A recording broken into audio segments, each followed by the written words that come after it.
ایک اللہ والا مست ملنگ بابا کہیں جا رہا تھا۔ دوپہر کا وقت تھا، جاتے جاتے نیند کا غلبہ آنے لگا۔ راستے میں ایک درخت آیا، ٹھنڈی ٹھنڈی ہوا چل رہی تھی۔ بزرگ درخت کے نیچے کچھ دیر کے لیے سو گیا۔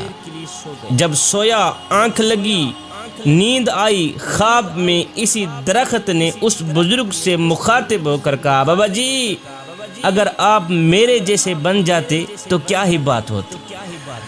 اللہ، خواب کی دنیا میں جس درخت کے نیچے بابا جی سویا ہوا تھا، اسی درخت نے بابا جی سے مخاطب ہو کر کہا، بابا جی اگر آپ میرے جیسے بن جاتے تو کیا ہی کمال کی بات ہوتی۔ خواب کی دنیا میں اس بزرگ نے اس درخت کو کہا، اوے میں تیرے جیسا بن جاؤں، پہلے اپنی خوبی تو بتا کہ تیرے اندر خوبی ہی کیا ہے۔ درخت نے کہا، میرے اندر خوبی یہ ہے کہ کوئی مجھے پتھر مارے نا تو میں اسے پھل دیتا ہوں۔ میرے اندر خوبی یہ ہے کہ اگر کوئی مجھے پتھر مارے تو میں اسے پھل دیتا ہوں، اس لیے تو بھی میرے جیسا بن جا تاکہ تو بھی مخلوق خدا کو فائدہ دے سکے، نفع دے سکے۔ یہ سن کر بزرگ بڑا حیران ہوا۔ اللہ والا مست ملنگ بابا بڑا حیران ہوا، حیرانی کے عالم میں پوچھا کہ اے درخت، اگر تو اتنا ہی اچھا ہے تو پھر مجھے بتایا جائے کہ اللہ نے تجھے آگ کی غذا کیوں بنا دی، پھر تو جلتا کیوں ہے، لوگ تجھے آگ کے لیے استعمال کیوں کرتے ہیں؟ تیرے اندر اگر اتنا ہی کمال ہے تو پھر مجھے بتا کہ اللہ نے تجھے آگ کی غذا کیوں بنا دیا۔ یہ سن کر درخت نے جواب دیا، بزرگو میرے اندر خوبی کے ساتھ ساتھ ایک بہت بڑی خامی ہے، جس خامی نے میری خوبی کا ستیہ ناز کیا ہوا، جس خامی نے میری خوبی پر پانی پھیرا ہوا، اور اللہ تعالیٰ کو میری یہ خامی اتنی ناپسند ہے، اتنی ناپسند ہے کہ اللہ نے مجھے آگ کی غذا بنا دی۔ بزرگ نے پوچھا، وہ کون سی خامی ہے؟ درخت نے کہا، بابا جی وہ خامی یہ ہے کہ جدھر کی ہوا چلتی ہے نا میں ادھر کو ہو جاتا ہوں۔ اللہ، بابا جی خامی یہ ہے کہ جدھر کی ہوا چلتی ہے نا میں ادھر ہی کو ہو جاتا ہوں۔ مطلب یہ ہوا کہ جدھر کی ہوا چلے ادھر کو ہونے والی، چاہے جان والی چیز ہو یا بے جان چیز ہو، اللہ تعالیٰ کو ناپسند ہے۔ اللہ تعالیٰ اسے جہنم کا ایندھن بنا دیتا ہے، جہنم میں ڈال دیتا ہے۔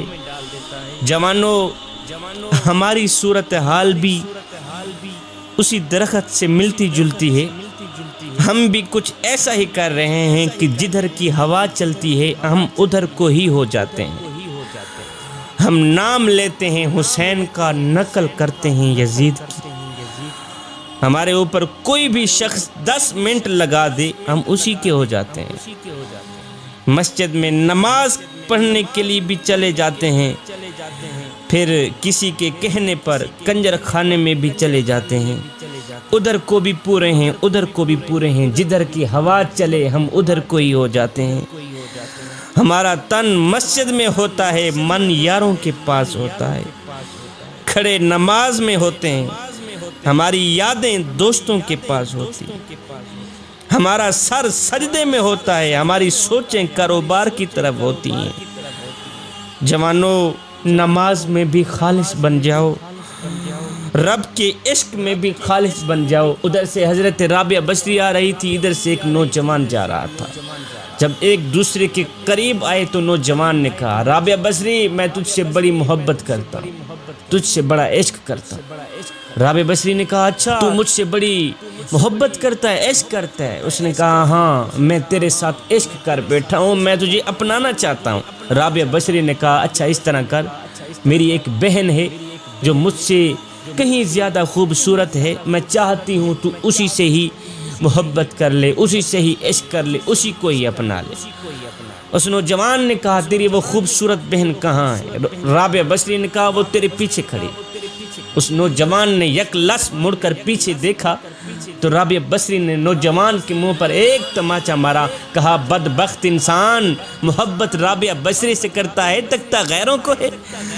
ابھی ہو گیا ہے تیری محبت کا امتحان، تو محبت رابعہ بصری سے کرتا ہے، عشق رابعہ بصری سے کرتا ہے، تکتا غیروں کو ہے۔ اس نوجوان نے اپنے سر میں خاک ڈالی، پیٹا، سر پیٹ کر کہا کہ میں نے دنیا میں سے کسی عورت کے ساتھ محبت کا دعویٰ کیا، جب مڑ کر پیچھے دیکھا تو میرے منہ پر ایک تماچا لگا۔ کہتا ہے کتنا بدبخت ہوگا وہ انسان جو دعویٰ کرے رب کی محبت کا تکے غیروں کو، جو دعویٰ کرے رب کے عشق کا تکے غیروں کو۔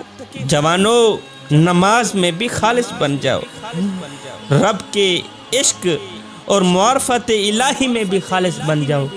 جب تم نماز میں، عشق میں، معرفت الہی میں خالص بن گئے تو پھر ایک لمحہ وہ بھی آنے والا ہے کہ اللہ خود فرمائے گا، او میرے بندے تو میرا ذکر زمین پہ بیٹھ کے کر، میں تیرا ذکر عرش بری پہ بیٹھ کے کرتا ہوں۔ تو میرا ذکر گنہگاروں کی صف میں بیٹھ کے کرے گا، بدکاروں کی صف میں بیٹھ کے کرے گا۔ جب میں تیرا ذکر کروں گا تو گنہگاروں کے صف میں بیٹھ کے نہیں کروں گا، بلکہ معصوم فرشتوں کی صف میں۔ جدھر کی ہوا چلے ادھر کو نہ ہو جایا کریں جوانو، ایک اللہ کے بن جاؤ، ایک اللہ کے بن جاؤ۔ جب تم ایک اللہ کے بن گئے پھر دنیا میں بھی کامیاب بن جاؤ گے، آخرت میں بھی کامیاب بن جاؤ گے۔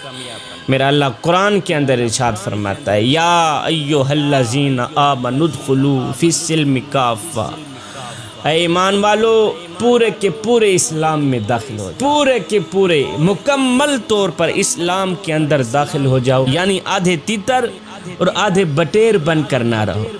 اگر کردار یہی ہوا تو پھر مثال وہی ہوگی کہ دھوبی کا کتا، نہ گھر کا نہ گھاٹ کا۔